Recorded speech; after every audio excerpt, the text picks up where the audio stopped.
بسم الله الرحمن الرحيم. السلام عليكم واهلا بكم. في الفيديو ده هنتكلم عن اللاعب الدولي بابلو السباغ وامكانية انتقاله للنادي الاهلي في الميركاتو الشتوي. هركز على نقاط مهمة جدا جدا بخصوص بابلو السباغ، ولكن قبل ما نبدأ ما تنساش تعمل لايك وقول لي بقى رأيك في التعليقات. انا شباب هشارك معظم التعليقات ان شاء الله في الفيديوهات القادمة، فياريت الكل يتفاعل معايا يعني. طيب بداية كده يا شباب، النادي الاهلي اقترب جدا جدا من التعاقد مع بابلو السباغ، وعلى فكرة المهاجم ده يعتبر الافضل ما بين المرشحين. في عدد كبير من اللاعبين على رادار النادي الاهلي في مركز المهاجم، ولكن بابلو خاصة في مميزات مش موجودة عند غيره بجد. واحنا يعني انا في الفيديو ده هقول لك اهم مميزاته وهقول لك ارقامه وهقول لك يعني كل حاجة بخصوص بابلو السباغ. هو عنده 28 سنة، مركزه مهاجم صريح رقم 9، بيلعب لفريق سون سيتي الكوري الجنوبي، جنسيته سوري فلسطيني كولومبي، طوله 190 سنتي وقيمته التسويقية 700 ألف يورو. بابلو من ناشئين فريق ديبورتيفو كالي الكولومبي، ثم لعب لعدد من الأندية البرتغالية والأرجنتينية. في الأخير انضم إلى نادي سون الكوري. أرقامه في الموسم ده مع سون الكوري: شارك فيه 36 لقاء، سجل 18 هدف وصنع هدفين. أما عن إحصائياته الكلية خلال مشواره الكروي مع الأندية، لعب 218 مباراة، سجل 65 هدف وصنع 15. بابلو لاعب دولي سوري، مثل قبل كده منتخب سوريا في 10 لقاءات وسجل 3 أهداف. على فكرة النادي الأهلي حصل على موافقة بابلو السباغ بشكل رسمي، يعني اللاعب بيرحب جدا انه ينتقل الى القلعة الحمراء، وتم الاتفاق على جميع البنود الشخصية من حيث الراتب السنوي، البوانص، كل التفاصيل اللي زي دي تم الاتفاق عليها. كمان الاهلي وصل لمراحل متقدمة مع فريق سون الكوري لاتمام الصفقة في الميركاتو الشتوي في شهر يناير. بيتبقى فقط استخراج جواز سفر فلسطيني عشان يتم قيده كلاعب محلي. فاكر انت موقف وسام ابو علي؟ زي موقف وسام، وان شاء الله النادي الاهلي هيقدر بقى يعني يستخرج جواز سفر فلسطيني بحيث يكون فلسطيني رسمي ويتم قيده كلاعب محلي، يتعامل زي المحليين يعني، والنادي الاهلي يكسب مقعد للاعب اجنبي اخر. المهم انا قلت لك انه بابلو السباغ ده افضل لاعب مرشح. ليه بقى؟ اولا يا شباب ارقامه جيده، يعني هو يعتبر في التوب فورم في اعلى مستوياته. مع سون الكوري هداف الدوري الكوري، لعب 36 لقاء، مساهم ب20 هدف. فاللاعب فت، اللاعب جاهز فنيا وبدنيا ما شاء الله، ماكينه اهداف، سفاح قدام الجول. بابلو السباغ بيعرف يسجل اهداف بجميع الطرق المتاحه، يعني بيلعب براسه بشكل كويس جدا، هيدر قناص، يعني جسمه بقوته بدنيا قوي، بيكسب التحامات هوائيه، بيتمركز بشكل كويس داخل منطقه ال 18 وبيخلص اهداف من خلال لعب الكرات الرأسيه، بيشوط بدماغه ما شاء الله يعني. دي حاجه. الحاجه الثانيه، لاعب اشول شويط، من اي مكان بيستلم، عينه دايما على الجول وبيشوط بيودي.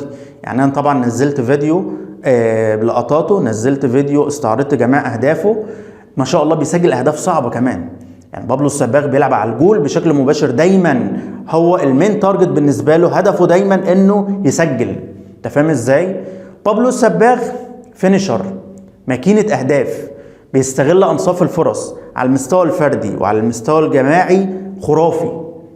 بينزل يستلم من تحت، محطة هجومية، وبيعرف يستحوذ ويسيطر على كورته. كمان قدام الجول بيخلص، مهاجم صندوق. يعني شفنا قبل كده مهاجمين مرشحين للنادي الاهلي، ممكن لاعب مهاري ولكن مش بيلعب كرات رأسية، او لاعب بيلعب كرات رأسية ولكن الفوتورك بالنسبة له قليل، لكن هو ده ما شاء الله يعتبر متكامل فنيا بدنيا تكتيكيا. فبابلو على المستوى الفني وعلى المستوى البدني وعلى المستوى التكتيكي حاليا مميز جدا ما شاء الله، يعتبر افضل مهاجم مرشح. طيب على مستوى الجنسيه حلو برضه، يعني انت فاهم، لاعب فلسطيني، ان شاء الله هيبقى فلسطيني رسمي بقى، هيتم استخراج جواز سفر فلسطيني ويتم قيده كلاعب محلي. انت عاوز ايه؟ هو على فكره من اب سوري وام فلسطينيه ومعاه الجنسيه الكولومبيه. تمام. هو لعب مع سوريا، مثل منتخب سوريا، ولكن يعني منتخب فلسطين ما انضملوش او معهوش الجواز بتاع منتخب فلسطين. وهو زي ما قلت لك كده بدأ في الدوري الكولومبي، فهو لاعب خبرة ولاعب تقيل داخل ارض الملعب، ولاعب هداف من طراز جيد جدا، ستايل اوروبي، بروفايل مطلوب في النادي الاهلي. عندنا احنا وينجات كتير على فكره، عندنا تريزيجيه، عندنا زيزو، عندنا حسين الشحات، امام عاشور تحت رقم 10. فانت ما عندكش مهاجم يخلص.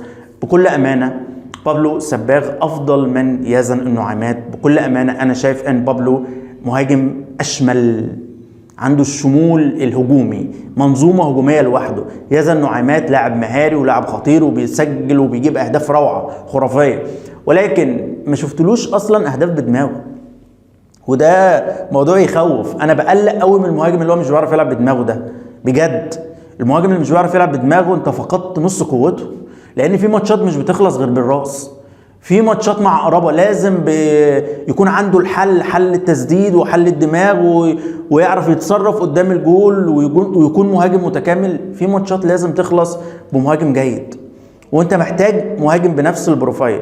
فانا اعتقد ان بابلو السباغ شباب يعني ده اللاعب الامثل بالنسبه للنادي الاهلي. وزي ما قلت لك كده خلاص الامور بتنتهي، يعني بتتم بمعنى اصح.